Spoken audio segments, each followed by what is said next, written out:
Hi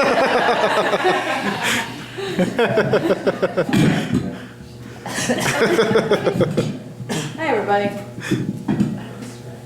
I'm going to be reading a selection from my newer piece, Providence, and I'll just get right into that. We all agreed that Annie getting struck by lightning was the best thing that could have happened. We had been living with Annie for a while by this point, flipping anything we got our hands on out of her living room, and staying toasted by eating the profits. Even before the incident, we all knew it was the best trap house we could hope to find. But it didn't start feeling like a home, really, until Annie's bolt to the brain. After that, something inside of her shifted, and things, overall, were better. There was no way of knowing this when we found her. Where her face wasn't caked in soot, it was bleached white and seemed stretched, as if her skull had expanded. Her eyes were rolled back, and her hair was burnt like a barbed wire halo encircling her steaming head. Before that, we had all been curled up on our king-size mattress, which was laid out on the bare living room floor, locking toes with one another and giggling into the crumpled sheets. The echo of the thunderclap, the fizzle of power draining from light bulbs stirred the dust of our bones, and we climbed to the window to look out. "Is that Annie?" someone asked. Most likely Dodge, who was always saying things that concerned Annie, was on a whole always more aware of her absence than the rest of us were. "Where?" we asked. A pointed finger drew our eyes down from the crowd of swirling dark clouds above to a smoldering lump on the ground. We were up then, some of us pulling on shoes, coats. Then we were out the door in a circle around her. We took turns calling her name and saying shit, over and over, as if that was the chorus of our conversation. She was laid out under a telephone pole equipped with a breaker box. Rain beat against our bare heads, dripped down the collars of our shirts. Water cooled in the depression beneath her eyes. "Shit. Annie? Shit," we intoned. "Should we call an ambulance?" someone asked.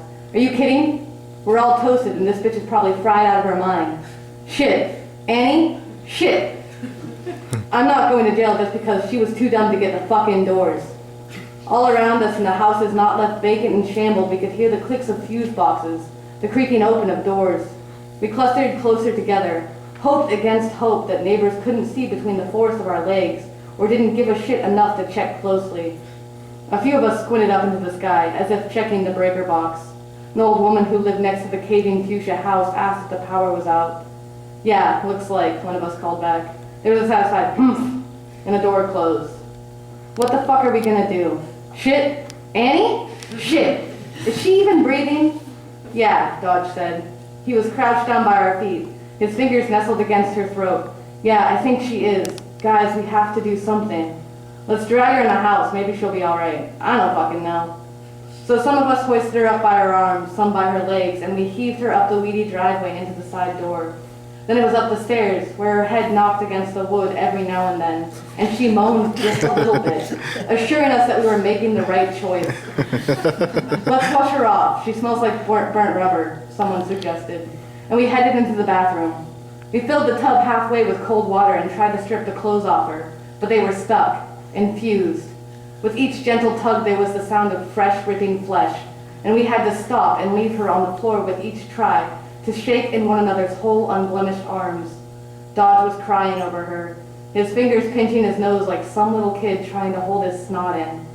"Fuck it," we said. "Just do it with her clothes on." We heaved her up again and dumped her into the bath. Dodge ran his wet hands through the remains of her hair and came back with a fistful of ash. We scrubbed at her exposed parts. The burnt skin peeled away like dirty pocket lint and left red, nearly bleeding patches in their place. We strained the water for those loose pieces of skin that floated like dead black gnats all around her. Her breath came in flutters. Things were tense then, and those moments of discovery and bathing. We could not know. We cut the torn flakes of skin in our palms and made a pyramid of loose fur on the windowsill next to the sink. When the water ran cold, Dodge lifted her out of the tub and swaddled her in a towel.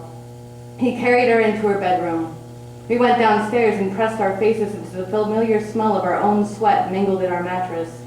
Some of us took things to keep us up, some to fall asleep, but our eyes wouldn't close. We floated together in semi-conscious darkness and whispered. We kept whispering long after the lights flickered on and the sun rose over the horizon and burst through the dissipating clouds. Dodge came downstairs, eyes sunk and squinted like heavy marbles, and fell asleep among us. She followed not long after, her steps slippery and quiet like a child waking from a nightmare. We hadn't heard her coming. Even as her hands fluttered in front of her sightless eyes and her feet fell without knowing, she was dead quiet, quieter than she had ever been before. This was the first change, the first thing that had shifted about Annie. She was now a quiet thing, a thing of silence and surprise. Before she had been struck, she had always been loud. She'd announced herself with her steps, with her voice. She was her own procession, screaming as she entered into our personal fray, "Who left the water on?" Crying out, "Who did all my coke? I bought it. It was mine." She was the first, and she knew it, and she wanted us to know it and remember it with every move she made. She was the head and we the limbs, the tail. She could not move without us knowing it, without us having to shift slightly in the process. Now she moves without noise, comes without words. This was the first change. It had set in the moment she collapsed in a pile of burning self beneath the breaker box. The first thing we noticed, however, was the second shift, the thing that shocked us most, and that first moment of silent unveiling had been her eyes. She was blind, yes. She could not be. Or she couldn't not be. Gone were her pupils, gone the iris, void of any and all things eye-like. Her eyelashes had burned off and left nothing but the edge of absence to define them, or not quite absence.